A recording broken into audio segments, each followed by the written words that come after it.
Okay, good evening. I'm grateful for the opportunity I have to be here and speak to you guys today. A little bit about my mission and a little bit about Scotland. Who's heard of Scotland before? Oh, that's good. You all heard of it. Now, where is it? It's in Scotland. North of England. It's in Europe. It's north of England. It's an island. Canada. No. It's part of an island. Well, it's part of an island. Yeah. Well, Hey, guess Isn't what? it like a well, continent? no, it's in Great Britain. Scotland is part of Great Britain. It's the northern half of Great Britain. Great Britain is an island as a whole. The island is about a third the size of the state of Montana, all of Great Britain. That encompasses England, Wales, North Ireland, and Scotland. All those together, you cram them all together and you can fit them 3 times inside the state of Montana. Scotland, a lot of people think Scotland's very cold. And you'll have a lot of people that will tell you that after I tell you that it's not. But I was there for 2 years and I don't think it's very cold compared to here. Scotland's climate is rainy today. What we had today happens every day. Normal in Scotland, you get that every day. But I think there's only twice on my mission in the 2 years I was there that it got below freezing when I was there. And you get snow, you maybe get 6 inches of snow one night, and then the next day it all turns into rain and the snow melts. And so snow doesn't stay around very long. It's just relatively, it's not that cold here where sometimes it gets, -30 and stuff. And you tell people that over there and they go, oh my word, that's impossible. No, it's not. It happened this year, I know it did. Okay, let me give you a little background about Scotland. How many people have seen, hopefully, the TV edited version of Braveheart? I don't want to know. Okay, Braveheart was somewhat accurate, but not much. Okay, there was a man named William Wallace, and he is revered as a patriot of Scotland. William Wallace wasn't exactly the nicest man as they made him out to be in that movie. That movie portrayed William Wallace in a way that he was good and he never did anything wrong on the battle end of things. And that's false and fictitious about him. William Wallace is a big part of their heritage of Scotland, and that everyone will talk to him. And if you ever talk bad to a Scotsman about William Wallace, I guarantee you they're going to rip into you pretty heavily. So you just leave that one out of things generally when you're talking to them. Now, William Wallace was responsible for helping them get their so-called freedom from Great Britain. Now, we'll talk a little bit about that. They really don't have their freedom from Great Britain. They got a few breaks, but they have their own parliament, but they're really not their own country. They're still governed by the Parliament of Great Britain, which is based in London at Buckingham Palace. And they still are governed, and their tax money and everything still comes from there. So they're not exactly free, but they're more free in a sense, because a long time ago in Scotland, the way it was that a king ruled all of Great Britain, and even Scotland. And Scotland was divided up into families or clans. As you can see, I'm wearing a kilt. Or go down. Nope, it's a kilt. And kilts are done in a different plaid. Every family has a different sort of plaid, sort of tartan they call it. And if you look at this one, mine has some purples and greens in it. This is all hand woven. It takes them quite a while. It takes 9 yards of material to make a kilt like this. It's all out of wool. And if you ever see on Braveheart, they have some really good tartans and things, and they show you one kilt that wraps up, okay, goes around him and it wraps up over his shoulder. That was the traditional style of kilt in Scotland, and the reason it was is because kilts weren't just for wear there. Kilts were their bedding. Everything that they carried on them was what they slept in, and so they could unwind their kilt and they could sleep with it as a blanket. That's why it took 9 yards to. They used 9 yards to make it. It took 13 yards to make the traditional style kilt. This one only took 9. It's still quite heavy, but I wouldn't sleep with it on. It's too hot. Now, they had these, as I was saying, these different tartans like this to distinguish from family to family. Each family has a different tartan. Mackay, David O. Mackay, which in Scotland, that's how we pronounce his name, is Mackay, because he is Scottish, and that's how they pronounce it. It's David O. Mackay, though. But Mackay, the Mackay tartan has got some dark greens, dark blacks, and dark blues in it. In that tartan. Now, anyone in Scotland that's familiar with tartans and sees Mackay tartan will recognize it right away that someone's wearing a Mackay tartan. It's the same that way with the Campbell tartan. The Sangster tartan, they have a tartan, believe it or not. They're quite common over there. My last area was full of Sangsters. So they each have their own tartan. Now there's some of the families, they recognize each other by their tartans still today, and they hate each other. The Campbells and oh my word, I can't remember that. Campbells and the Stewarts, sorry, they don't like each other. They had a long time ago. They had a big fight, and they're still quarreling about it now. So if a Campbell, you'll never see a Campbell marry a Stewart. You'll never see a Stewart marry a Campbell. It just doesn't happen.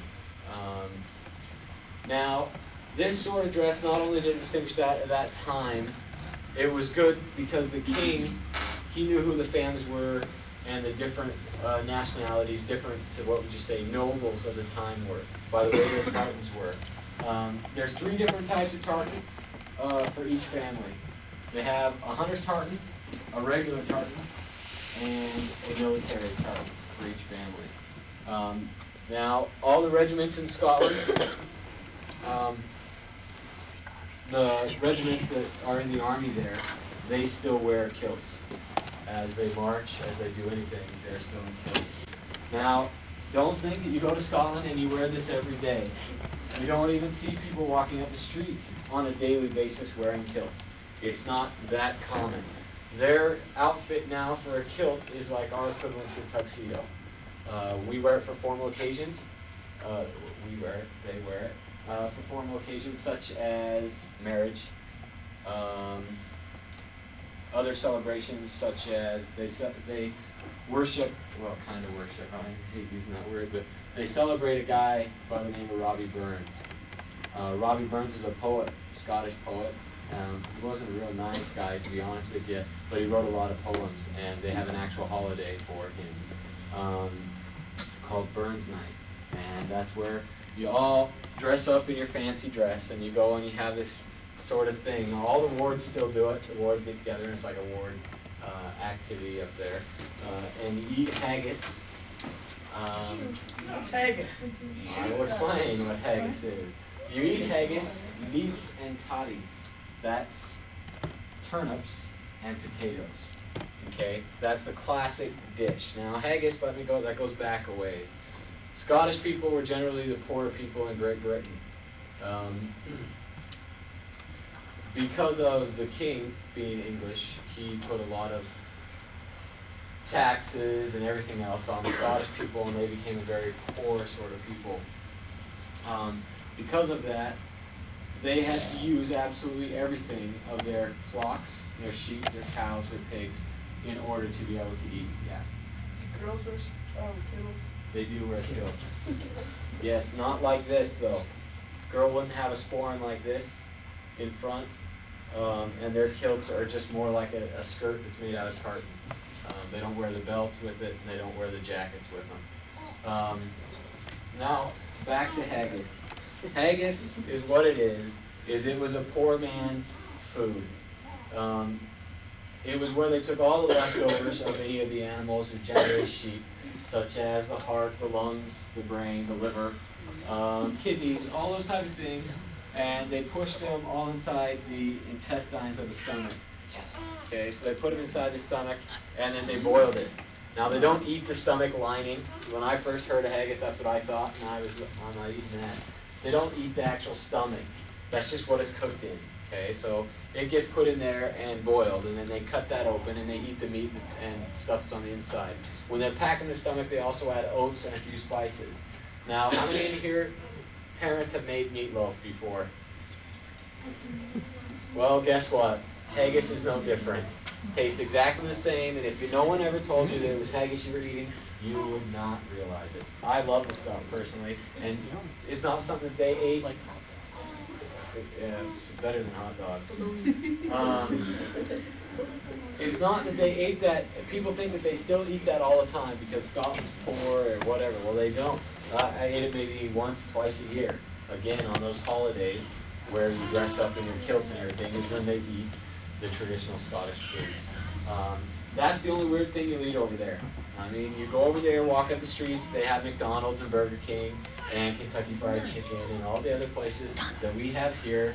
And so you eat normal food. Members cook pizza. Pizza's a little different because they put sweet corn on it, and that's a little bit different to get used to.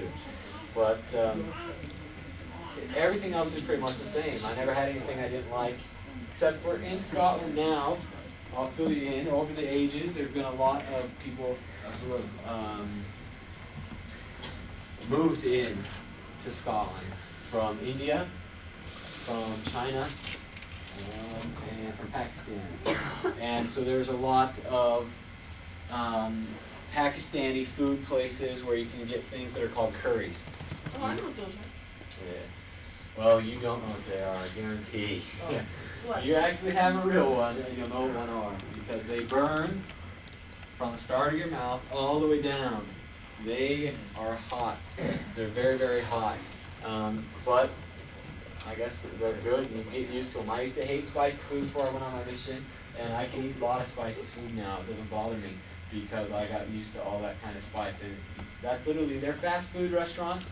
Most of the fast food stuff that they eat over there are what we call chippy. And a chippy, let me describe that a bit. It's probably the most fattening food you could ever eat in your entire life, but everyone eats it. And it's dirt cheap. Chips to Scottish people or to anyone in Britain, an English person, chips are not something you buy out of a bag that are thin, cut things. They are French fries, essentially. That's what they call chips. Okay? They call crisps what we call potato chips. Now, a fish and chip shop sells fish and chips. Chips would be battered French fries. Now, their fish is battered as well, and so everything's deep fat fried, right? And for like 2 pounds, you'll get like 2 sides of halibut and 2 fillets of halibut and this huge portion of chips. And for 2 pounds, that'd be like $3.10 here. Okay. And missionaries, they eat that all the time. I mean, it's an easy way. If you in 5 minutes that meal's ready, and you can walk into a store, you can eat instead of having to go back to your flat. Your flat is your apartment. From time to time, you guys will hear me say, even when I'm not talking to you in here, I'll say words that you don't recognize, and that's just because they have different words for everything over there. A cookie isn't a cookie over there. It's fruit and cake. It's a new, no, just joking. It's not. A cookie is a biscuit. A biscuit. Everything that has to do with a cookie, even a candy bar, they call those biscuits. So someone will have a bowl of Snickers bars and they'd say, would you like a biscuit? And you're like, biscuit, man. That's something you get at McDonald's with gravy. And that's what you first think when they ask you if you want a biscuit. It's kind of weird because you go into someone's house for the first time and they ask you for a biscuit and juice, or if you want biscuits and juice, and you're like, biscuits? Okay, all right, whatever. And then they bring out chocolate-covered cookies, you know. And so they have different words. They say different things. They never say yes. You'll never ever hear that. They say I all the time, constantly. I. You get used to that one. They never say thank you, as we would say thank you. They say cheers, which I slipped up a couple times at cashiers at grocery stores, and they look at me really funny. And because I just forget and I say cheers, and there you go. Cheers. Over here, that's something you do when you drink. So you never say cheers. But they say cheers. Now, other parts of Scotland, people think Scotland, let me describe the language a bit. It's English. It's just very muffled. Okay? It is English. I was called to speak, or to an English-speaking mission. I just had to learn how to understand it. because it's a bit broken. They say things like, it's a bragric moonlit knick, and that means it's a beautiful moonlit night tonight. It's there. I guarantee you it's there. But everyone thinks it's all the same. It's very easy. You're going to be able to mimic a Scottish accent when you get home. Oh. It changes every couple miles. You go a couple miles and they're saying a new word and something else. Such as, if I were to encompass everything that I learned from all my different areas and different accents, no one in Scotland would understand, have a flaming clue what I was saying, because they have different things. Aberdeen, it's up north. They get a lot of snow up in Aberdeen and a lot of wind. It's right on the coast, the east coast of Scotland. And when you're up there, they say things like fit. Fit you like, and fit means what. And when you first get up there, you're like, fit, what is all this about? Fit this and fit that, and they say it all the time. You get down to Fife, which is still on the east coast, but a little bit south. They say ken. Now, I like ken. Ken's funny because it's a lazy man's way of saying I know. So they'll say, you ken? You ken what I'm on about? You ken? We're going to the movies, Ken. And you're all, Ken, okay. But you pick it up and you realize that at about 6 months into this, you start saying that too. And you're saying ken. And then if they say, I don't know, this is what they say, I didn't ken. I didn't ken. I didn't ken. So that's, I don't know. Now, Scotland's that way a lot. They have a lot of what you would call lazy man's way out of words. So you know why they speak that way. Their native language was Celtic. Celtic, I don't know if you guys ever... Anyway, I didn't know you needed if you guys have chalk. ever seen any sort of designs ever on rings, earrings, that have crisscrosses and they have crisscrosses and circles and things that are all looped together. That's what we call a Celtic design. And Celts came from Scotland. Scotland and Ireland. Yeah, hey, good call. See this? This is the Celtic design right around the edge of this sporran. Okay? And the Celtic people, they design all sorts of things like this, and it means a lot of stuff. Well, they spoke Gaelic. Now, Gaelic is kind of, I don't know what you want. It sounds kind of like Holland, or Dutch and Spanish put together, and it just kind of sounds like a weird language.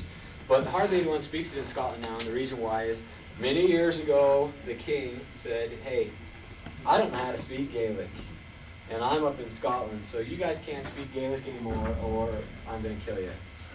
And so they said, okay, fine, well, if we can't speak Gaelic, we'll speak English, but we're going to butcher the language so bad you're not even going to want to hear it. So that's exactly what they did, and that's why it's so difficult to understand. Scottish accent's the hardest accent to actually mimic in any of the accents out there. It's the hardest one to mimic because it changes every 2 miles. A little bit more on accents just really quickly. Now, if you lived in Glasgow, Glasgow's the biggest city in Scotland. I served there for 6 months. It's a rough area. I won't lie, it's very rough. But it's in Glasgow, as you're serving there, you'll come to learn that your name is Jimmy. That's your name, okay? Because everyone refers to you as Jimmy there. They say things like, "Ah, hi, Jimmy. Ah, hi, yeah, Jimmy, yeah." Oh. And your name's Jimmy. And it doesn't matter who you are. You could be Scottish, you could be American, your name's Jimmy. Everyone in Glasgow's name is Jimmy. So you'll hear it all the time. I guess I forgot to bring that tonight, which I wish I would have brought it. The tourists have this little thing, and to be honest, man, after being there for 2 years, we are so stupid. We buy into some of the dumbest things that other countries try to feed us, such as haggis. Man, we have so many American people out there that go over to Scotland and think haggis have 4 legs and that they're hunted. They're not hunted. What's haggis?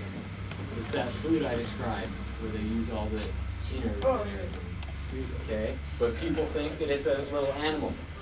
They think it's a lot like our snake. There's other things like that. That they make up. Loch Ness Monster, man. I read an article while I was there. It was made up 40, 50, 60 years ago, this Loch Ness Monster, because tourists were loving it. And during the 70s, man, all the hippies went over to Loch Ness and started riding around it. Any of you guys have class with Mr. Wood?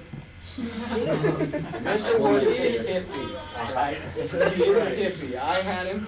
Now, when you sit down, when I had him in English, my sophomore year, I do believe, you know, he made us, our class, I don't know if he still does this, but it's the boringest thing ever. I hope he doesn't.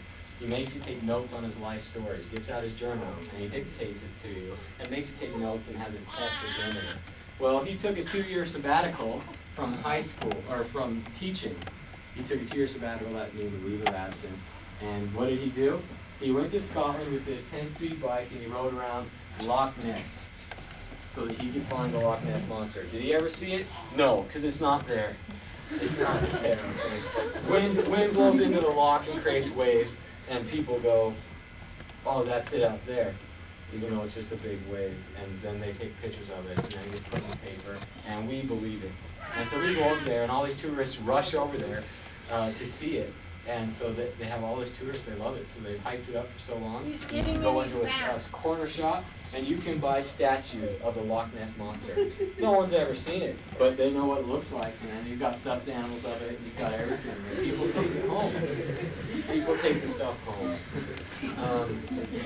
Scottish people are very superstitious people. Okay, on my mission, I had the privilege of hearing from a few general authorities, 2 of which were President Monson and Joseph B. Wortham. Now, President Monson, when he spoke to us, it was kind of cool because he was actually up speaking at an area conference there. But he sat down for about 2 hours before the area conference, and that's Scottish money. No, he spoke to us about 2 hours, just the missionaries. There's 170 missionaries in Scotland, and he spoke to us for 2 hours. Just sat down in this little small room in this little meeting house, and really cool. And he was telling us how his mother's Scottish. She's a direct ancestor. I mean, she moved over here from Scotland, and she was telling him all the superstitions that he couldn't do, and he was raised with them, such as you never ever open an umbrella in your house. That's bad luck. Ever. Do not open an umbrella in your house. Another one. You're giving anyone money, or scratch that. You're giving anyone a wallet for your birthday or for Christmas. You always put money in it. If you don't put money in it, they will be broke the rest of their life. So that's good for the person receiving, bad for the person giving. Another one is, this was kind of weird. I don't know where this one came about, but this one, it said,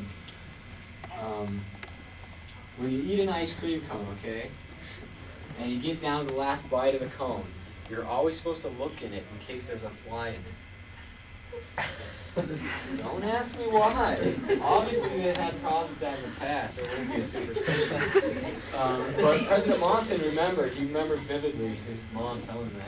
You look at the bottom of that ice cream cone, you know, and see if there's a fly in it. There's all sorts of things.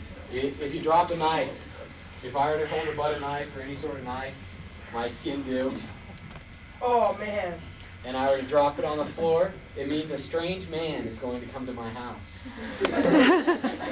So I remember a lady, a member of the church, and she was trying to get married, man. And we used to go into her house and just drop knives all the time. You never know what's going to happen. So yeah, superstition runs wild over there, and I think they come up with a new superstition every day. They have all sorts of superstitions. Now, as you can see behind me, these are the Scottish flags. There's 2 of them.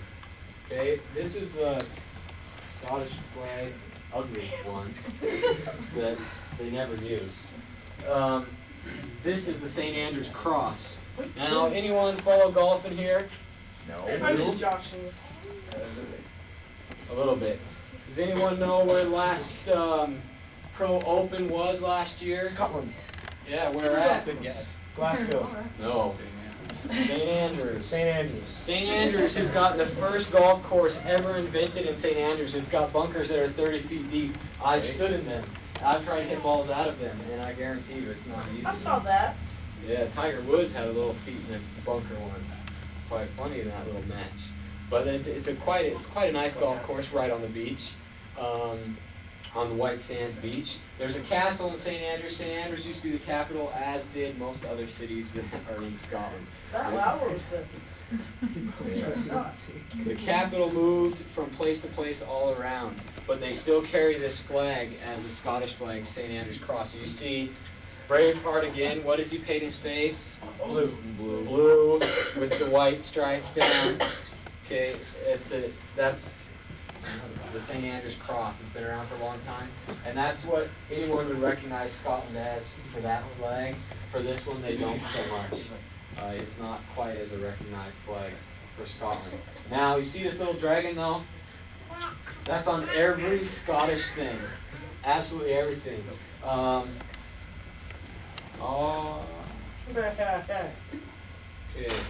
This is a pound coin. This pound coin's worth about $1.50 to us. Now, you'll see on the back of this, I'll just pass this around the room. If you look on the back of it, there's a crest there, and there's two of those lines that are facing each other. Yeah. How much is that worth in Scotland? $1, basically. It's a pound, though. 1 pound. It'd be like the equivalent to our dollar over there. It is heavy, unfortunately. Because they decided they'd have a harebrained idea of giving you coins instead of paper money. They always weigh you down. Sometimes you'll go to a store, and you'll spend 1 pound, and you gave them a 20, and they give you 19 of these coins back. And I guarantee you, that's why they have to have these things, these sporins. This is a guy's purse. That's what this is. Kilts don't have pockets. They have no pockets whatsoever. So they need a place. A Scottish person needs a place to put their money, their keys, and their whiskey flasks. So they developed this little sealskin purse for a guy. It's called a sporn. But those little lions are on absolutely everything. Anything Scottish, anything with a Scottish stamp on it, okay, all your eggs. You buy an egg, you never find a white egg in Scotland. You won't? No, you won't. They're all brown. I'll tell you why. It's another superstition. Okay? Someone went over from America, went over and told the Scottish people that brown bread is better than white bread. And it's got better nutrition for you in it. So they assume that if brown bread is better than white bread, then brown eggs are better for you than white eggs. And so they sort through and they throw away all the white eggs, or they send them to another country and they use all the brown eggs. All the brown eggs are stamped with that lion, the dragon, whatever you want to call it. How does it get the eggs to 2 brown eggs? Well, see, I just went to Scotland. I didn't study the physics of chickens, so I can't answer that one. You have to ask someone else. You should ask them.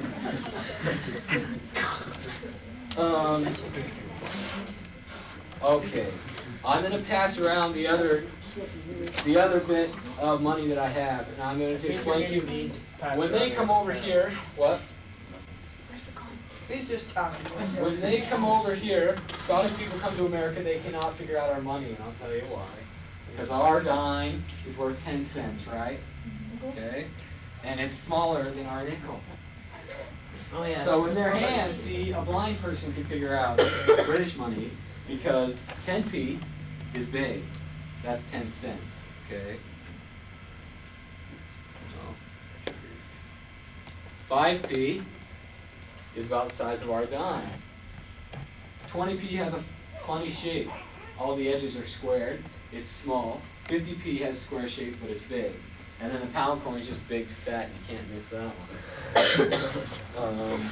And so everyone, man, you hear people come over here, and that's the hardest thing they struggle with. I couldn't figure out what was a dime, what was worth what. And you're like, oh, it says right on the coin it's worth 5 cents. It's not that difficult. I had no problem adjusting when I got back here to quarters and dimes. But I'll hand you around. Now you see another thing on here. You'll see on one side of the coin that is similar to every coin that they print over there. It has the Queen's head on it. It's all printed by the Queen, the Royal Majesty. Even though she's not the Queen anymore, it's still printed with her head on it. It's kind of like our dead presidents. They're not the president anymore, yet they're still printed on our coins. And it's the same with her. I don't know. They're dead. Tell you now, I don't know. Crap. Yeah. Do you like brown eggs or white eggs better? You know what? It tastes the I don't same. think it makes a dang bit of difference. I think they taste exactly the same. Chickens make those eggs. You get black chickens and more of a straining process. Black chickens and white. Okay, what is something you guys think about when you think about Scotland? Bagpipes. Bagpipes. Yep, bagpipes. How often are bagpipes used around here? At the fair. Okay. I'm learning the bagpipes right now. I'm learning the bagpipes on this. This is what we call a chanter. This is the bottom part of a bagpipe. What's the most common song played on the bagpipes, you think?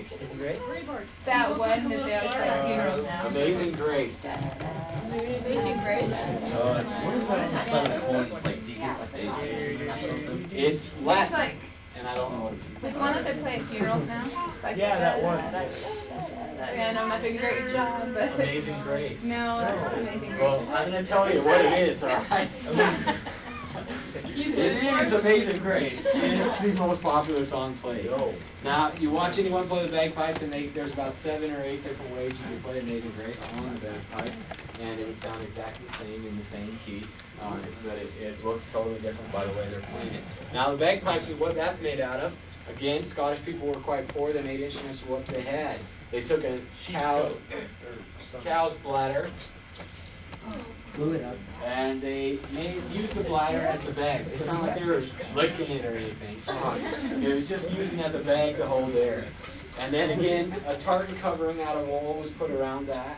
And there was a stem that goes down like this, and another stem, this basically, would sit down here like this. The bag would go under your arm, this would sit down here, and this would be up here. And so you'd be blowing this and playing here and squeeze at the same time.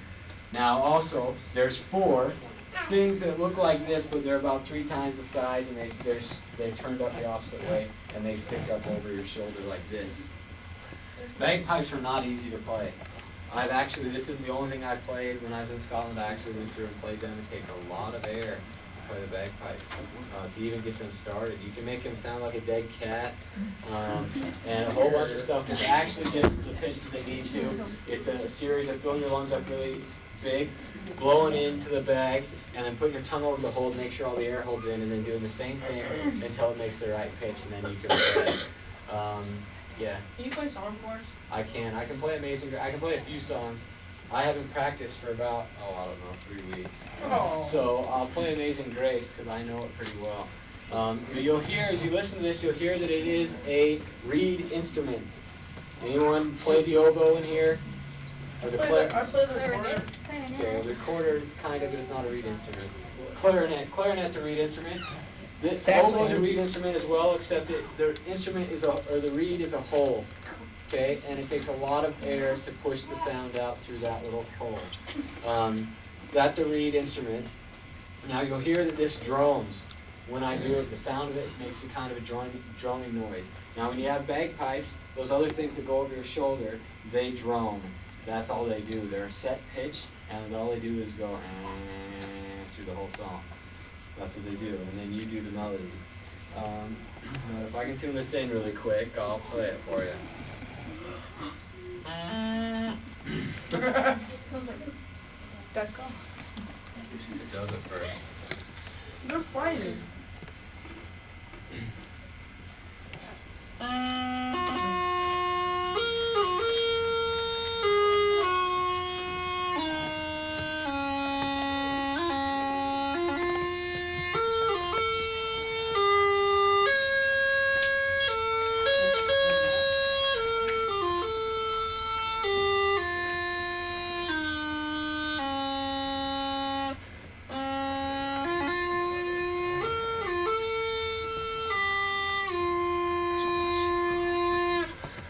You're blushing.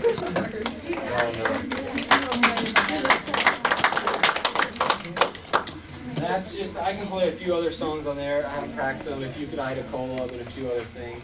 If you play the recorder, as you were saying, you play the recorder, you can play this with a little practice with your lungs. What? Is that one breath? For the most part, I took a breath towards the end, but for the most part it was one breath, yeah. Huh? Why? Because if you don't train yourself to do that on that with one breath, when you get the bagpipes, you'll never play them because it takes that much air. It looks easy. I tell you, the first time I saw it and I watched somebody do it, I went, oh, I can do that. Yeah, I can't even fill the bag. The bag's bigger than your lungs by far, and just to fill that's a feat in itself. Okay.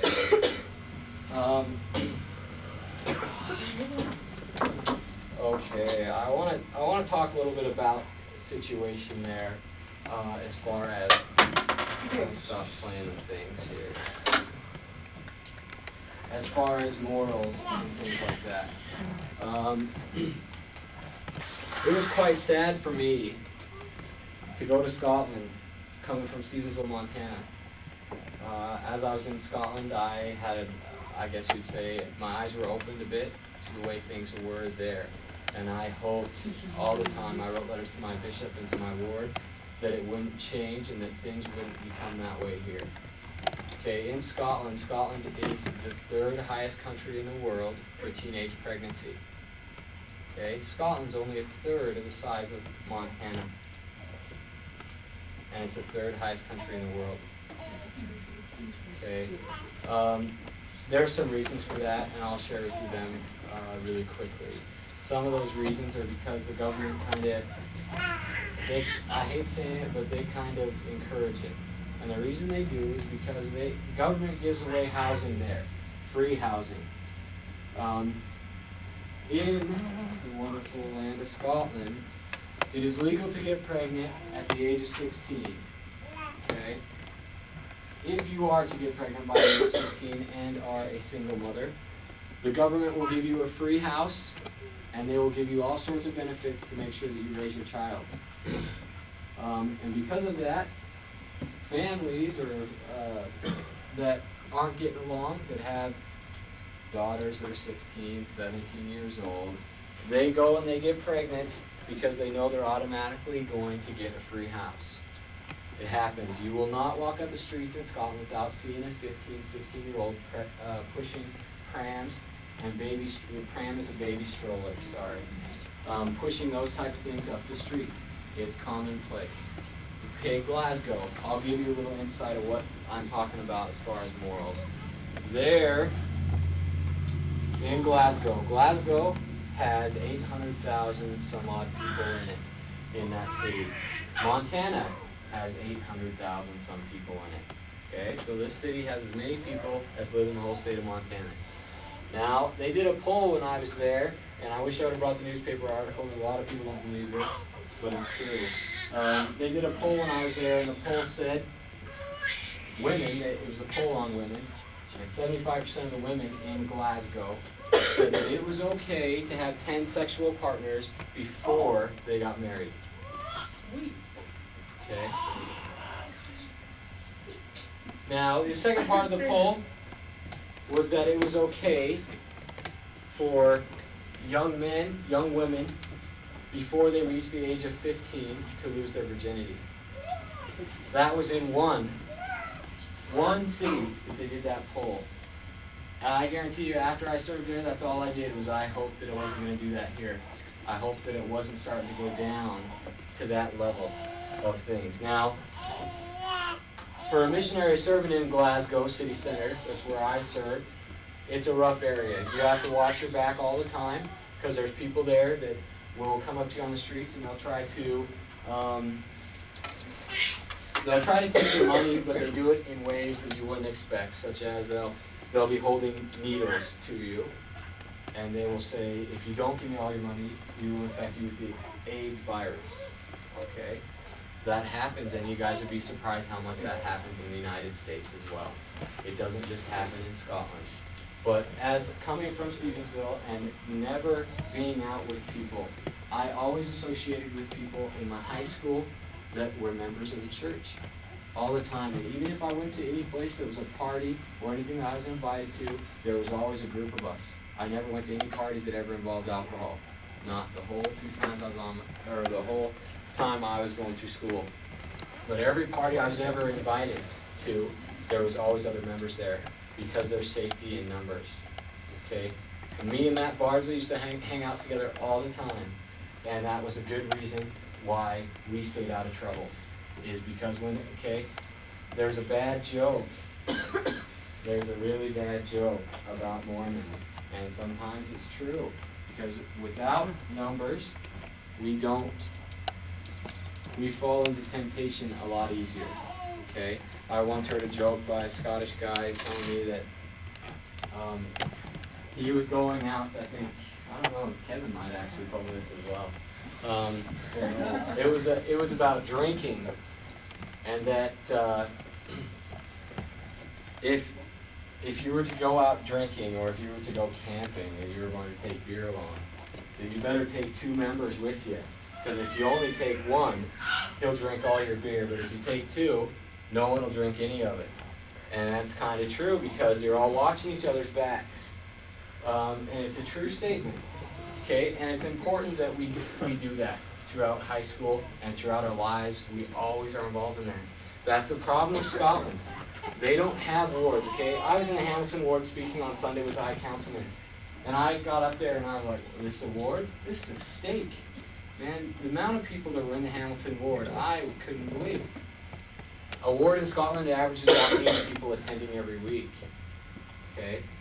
That's very, very small. You're talking youth-wise, you've got 6 young women and 1 young man out of all those people. The rest of them are old people.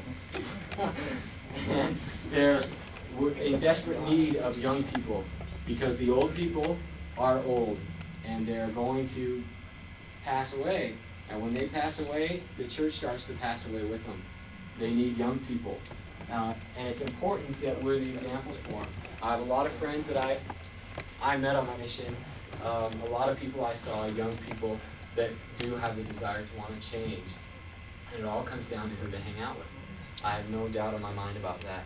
When we hang out with people who don't have the same values as us, we have a tendency to lessen our values and lower our standards. We can't allow that to happen.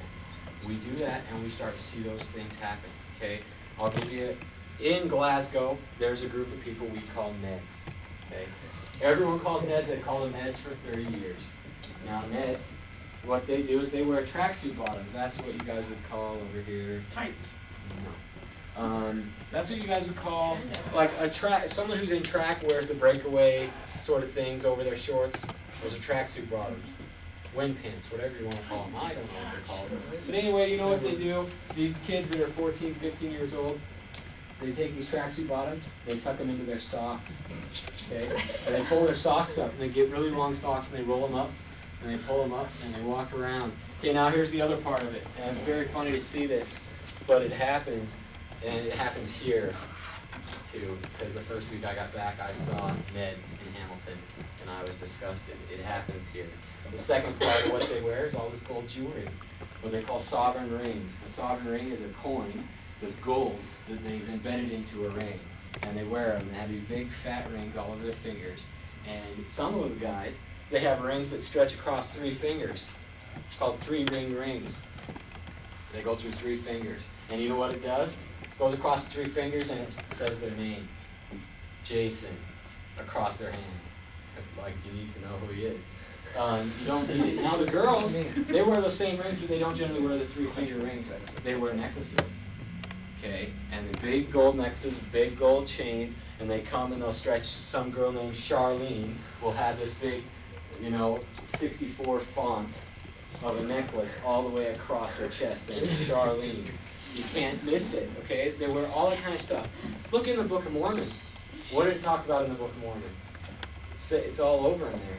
And in the Book of Mormon, it talks about that people be wearing gaudy apparel and all sorts of things like that.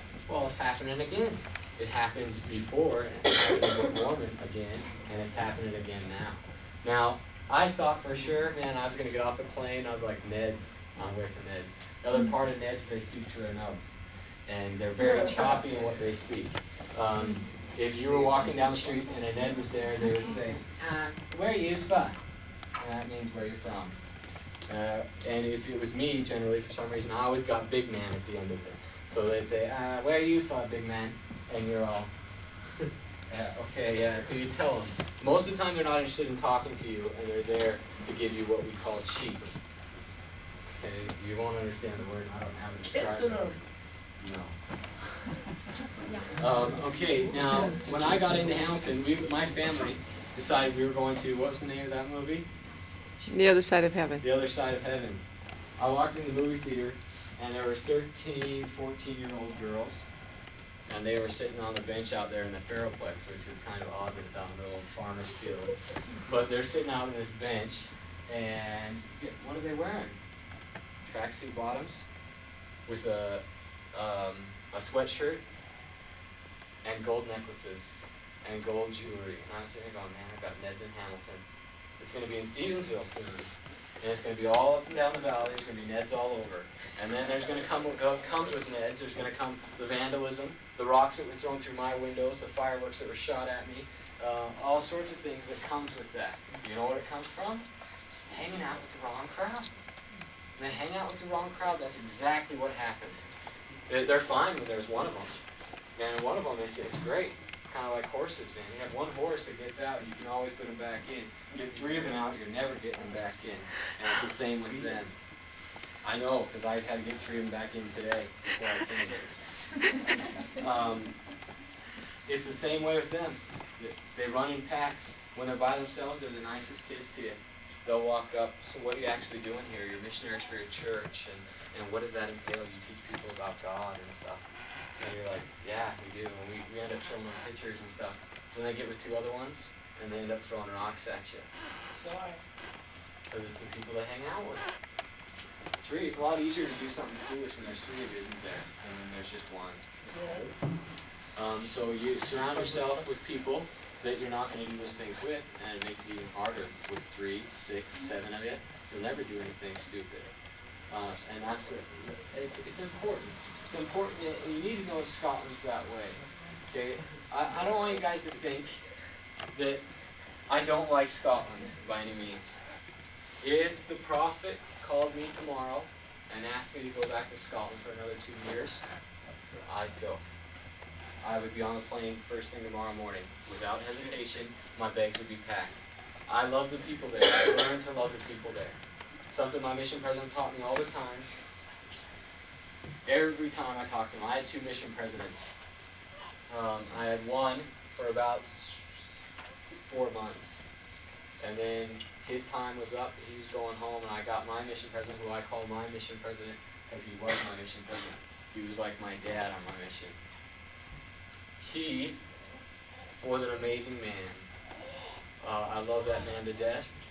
But he always told us that the important part of missionary work, yeah, faith was good, our testimonies was great, and we needed to have those things.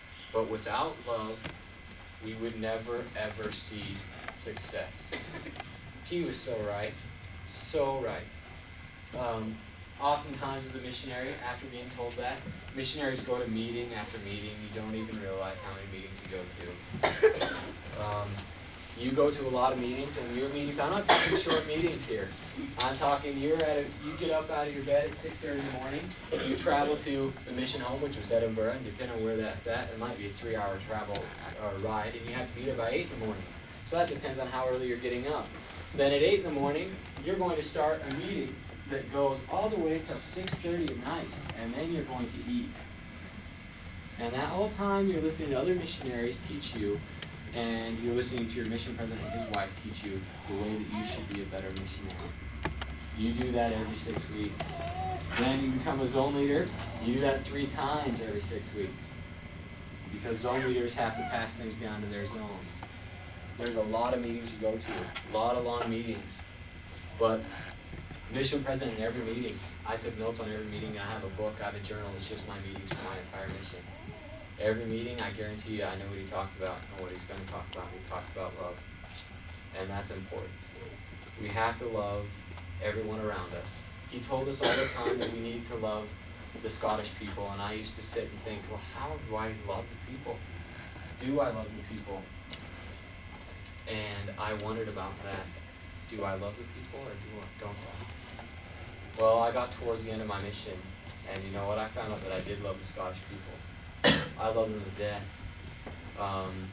I probably loved them more and had more feelings for the Scottish people than I had for my family at the time. And probably still do. I saw, well, it's true. It's true. But I saw people that changed their lives around 100% because they felt the influence and power of God. And they wanted to change. And because of that, I learned to love them. And I learned to love them in a way that I never learned to love anyone else before. I never knew I was capable of that kind of love. And because of it, I was given kind of an insight of how much love Heavenly Father had for us. That He had to take His Son, His most righteous and perfect Son, Jesus Christ, and had to send Him to the earth. I learned that. That's what I learned on my mission. That's what everyone will learn on their mission. Because everyone will see people like that. It's not just me. It's not just any other missionaries. Everyone will learn that principle. I love those people. When I left home, it didn't take me 3 weeks to get over going home. Or leaving home, you know. I prayed on the plane. When I got on the plane, it was pretty rough. I got in Missoula, boarded at about 5:45 in the morning, and it was pretty rough as we were flying away. I prayed on that flight, 45-minute flight to Salt Lake, that I would never feel homesick again on my mission. Not once on my mission did I ever get homesick after that. But when I went home, for 3 solid weeks, I got homesick because I knew I was having to leave those guys that I had learned to love over there. For 3 solid weeks, I didn't sleep. I would average about an hour every night, and I developed a little shaking disease.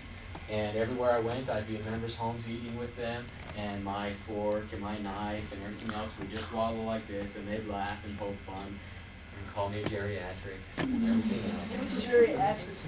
An old person.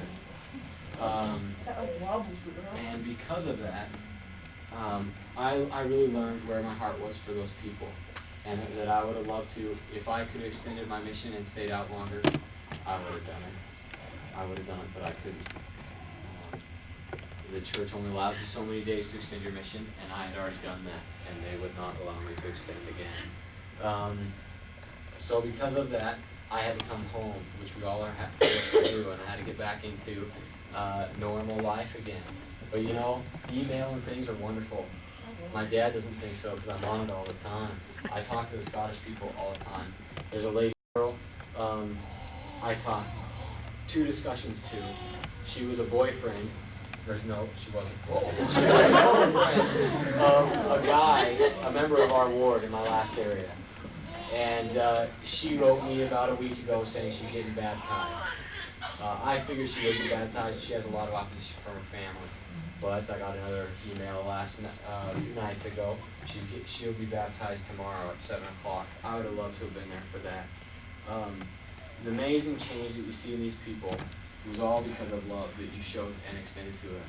That's the same way you guys will see so much change in your schools, in your guys' friends, and in anything like that when you extend love to your friends and your neighbors. A lot of us don't realize that until we go on missions, and it's sad because I wish when I was in high school I would have been a little bit more loving to the people around me. I wish that as I went through and I walked the halls that I didn't smirk and sneer at people who I didn't like and people I didn't see, because I don't know where they'd be today. Half of them could be on missions had I not done that.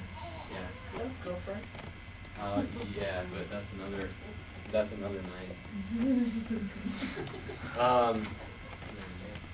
So, if there's anything I want you guys to take out of this today, that I've shared with you today, is that I want you guys to go back to your schools and to your friends, and I want you guys to be able to extend love towards your teachers. I know it's hard, some of your teachers, but your teachers really put forth effort, especially your seminary teachers. You guys do not know how much time they put in. My mom, you guys want to talk about seminary teachers? My mom was my seminary teacher for 3 years straight. And you guys think you're cursed? And I was in freshman year. The next year, guess where they moved my mom? Sophomore. Huh. She's a sophomore teacher. The year after that, now she's the junior teacher. Oh. Miss Erickson? Yeah. She was Okay. my sub once. But you know what? My mom said something the other day that we get called in callings and positions in the church because we learn, and it helps us to grow, you know. And I don't remember my mom as much before she was called to be a seminary teacher, having her scriptures out on the table as often. But now, you know what? I can walk into the house almost any time of the day, and her scriptures are out on the table. Do the things you guys have been asked to do. Go to all your activities. Go to everything. Anything. I know if you don't like it in young women's or young men's, there's an activity you don't like, go to it anyway. Because you don't know what the Lord is going to teach at that activity. I could speak to you guys a little bit longer. I don't have the time. I spoke in Hamilton about an experience that really changed my life and gave me the testimony and desire to go on a mission.